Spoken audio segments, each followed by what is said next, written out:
በክረምቱ የዝውውር ገበያ ዙሪያ ከሚወጡ በርካታ ያልተረጋገጡ ወሬዎች ጀርባ በአሁኑ ሰዓት ማንቸስተር ዩናይትድን በተመለከተ እየተከናወኑ ያሉ ተጨባጭ እውነቶች አሉ። ዛሬ የሳንድሮ ቶናሊን የ90 ሚሊዮን ፓውንድ ግምታዊ የዝውውር እውነታና በቼልሲ ቤት ውስጥ ስላለው የኮል ፓልመር ወቅታዊ ሁኔታ ልዩ መረጃዎችን ይዘንላችሁ ቀርበናል። በዚህ ጥልቅ ትንታኔያችን ክለቡ በዝውውር ገበያው ላይ ሊከተለው ስላሰበው አዲስ ስልታዊ አካሄድና ተፎካካሪ ክለቦች ስላደቀኑበት ፈተና በዝርዝር እንመለከታለን። ጉዳዩን ከጣሊያናዊው አማካይ ሳንድሮ ቶናሊን ጀመር። ማንቸስተር ዩናይትድ የመሃል ሜዳውን ክፍል ለማጠናከር የታሰበው ዕቅድ ከፍተኛ የፋይናንስ አቅም የሚጠይቅ መሆኑን የደረሱን መረጃዎች ያመለክታሉ። ከፋብሪዚዮ ሮማኖ ጋር በቅርበት የሚሰራውና ታማኝነቱ የሚመሰከርለት ጣሊያናዊው የስፖርት ጋዜጠኛ ማቴዎ ሞሬቶ ዛሬ ጠዋት ባወጣው ዘገባ ማንቸስተር ዩናይትድ የመሃል ሜዳውን ለማጠናከር ቀዳሚ ምርጫው ያደረገው ቶናሊን ነው ብሏል። የዚህ ተጫዋች የዝውውር ዋጋም እስከ 100 ሚሊዮን ዩሮ ሊደርስ እንደሚችል ዘገባው አመላክቷል። እውነታው ሲታይ ማንቸስተር ዩናይትድ ይህንን የዝውውር ዜና እያስተባበለ አይደለም። በክለቡ በኩል በይፋ የሚሰጠው ምላሽ የክለባችን ስካውቶች በርካታ ተጫዋቾችን ይከታተላሉ፣ ቶናሊ ደግሞ ከፍተኛ ብቃት ያለው ተጫዋች በመሆኑ ትኩረታችንን መሳቡ አይቀርም የሚል ዲፕሎማሲያዊና ክፍት የሆነ ምላሽ ነው። ነገር ግን ከተጫዋቹ ፍላጎትና ከክለቡ የፋይናንስ አቅም አንጻር ሲገመገም ዝውውሩ እጅግ ውስብስብ ነው። በመጀመሪያ የዋጋው ጉዳይ። ማንቸስተር ዩናይትድ ለአንድ የመሃል ሜዳ ተጫዋች 100 ሚሊዮን ዩሮ ወይም 90 ሚሊዮን ፓውንድ አካባቢ ለማውጣት ከፍተኛ ጥንቃቄ እያደረገ ነው። ኒውካስሎች በበኩላቸው ተጫዋቹ 3 ዓመት የሚቀረው ኮንትራት ስላለው ከዚህ ዋጋ በታች ለመደራደር ፈቃደኛ አይደሉም። በሁለተኛ ደረጃ የተጫዋቹ ታማኝነት ነው። ቶናሊ በቁማር ቅጣት ከሜዳ በራቀበት ወቅት ኒውካስል ከጎኑ ከመቆም አልፎ አዲስ ሚስጥራዊ ኮንትራት አስፈርሞት ነበር። በዚህም ምክንያት ተጫዋቹ ለክለቡ ከፍተኛ ክብር አለው። እንደ ሌሎቹ ተጫዋቾች ልምምድ በማቆም ወይም የዝውውር ጥያቄ በማስገባት ክለቡን በግድ ለመልቀቅ አይሞክርም።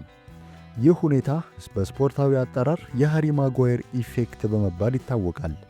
ማጓየር ለሌስተር ሲቲ በነበረው ክብር ዝምታን በመምረጡ ዩናይትድ የተጠየቀውን 80 ሚሊዮን ፓውንድ ሙሉ በሙሉ ለመክፈል ተገዶ ነበር። ቶናሊ ላይም ተመሳሳይ ክስተት ሊፈጠር ይችላል። የዚህ ዝውውር ሌላኛው አብይ ፈተና የማንቸስተር ሲቲ ተሳትፎ ነው።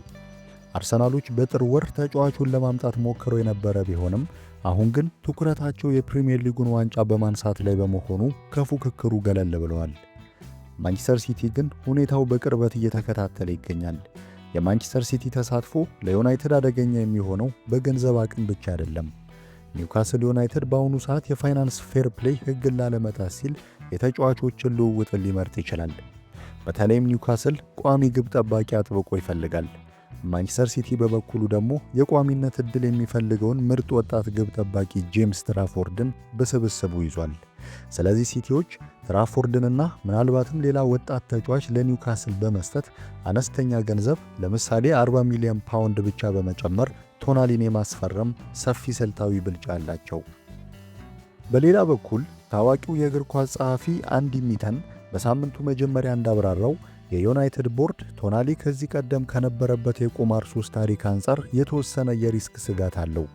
እነዚህ ሁሉ ተደማምረው ዩናይትድ ተጫዋቹን በጣም ቢፈልገውም የዋጋውን ንረት እንደ ምክንያት በመጠቀም ከድርድሩ ሊያፈገፍግ የሚችል ሰፊ ዕድል እንዳለ ያሳያሉ። ወደ ሌላኛው ትኩረት ሳቢ መረጃ ስንሻገር ሳሙኤል ላርክሰን በዚህ ሳምንት ባወጣው ዘገባ ኮል ፓልመር በቼልሲ ቤት ባለው ወቅታዊ ሁኔታ ደስተኛ እንዳልሆነና ማንቸስተር ዩናይትድ ሁኔታውን በቅርበት እየተከታተለ መሆኑን አስነብቧል። ኮል ፓልመር ለቼልሲ የማይነካና የማይሸት ተጫዋች መሆኑን ምንጮች ይናገራሉ። በእግር ኳሱ ዓለም ግን የሁነቶች መቀያየር እጅግ ፈጣን ነው። የቼልሲን ወቅታዊ መዋቅራዊ ችግር ስንመለከት ክለቡ ለተከታታይ ዓመታት ከሻምፒዮንስ ሊግ ውጪ መሆኑ የፋይናንስ ጫና ፈጥሮበታል።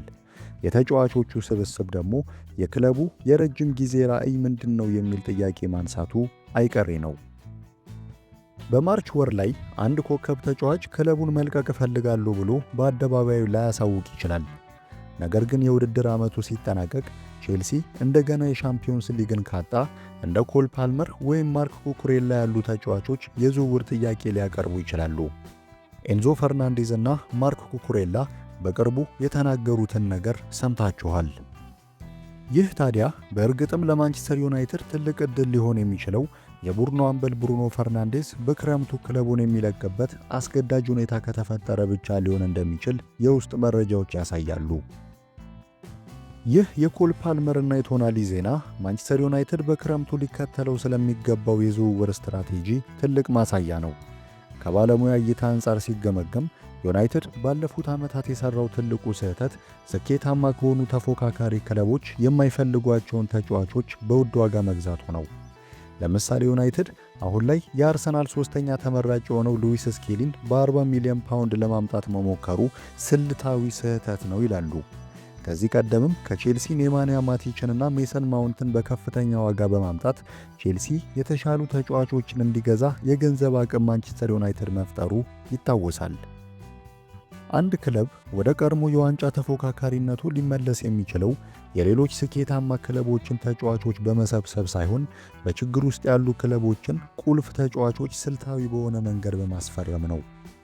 አዲሶቹ የዩናይትድ ባለቤቶች ትኩረት ማድረግ የሚኖርባቸው እንደ ቼልሲ፣ ስፐርስ፣ አስቶን ቪላና ኒውካስል ባሉ የሻምፒዮንስ ሊግ ተሳትፎ ለማግኘት በሚቸገሩና የፋይናንስ ፌር ፕሌይ ጫና ባለባቸው ክለቦች ላይ ነው። የአሁኑን የፕሪሚየር ሊግ ገጽታ ስንመለከት ዩናይትድ እና አርሰናል ብቻ በአንጻራዊነት የተረጋጋ መዋቅር አላቸው።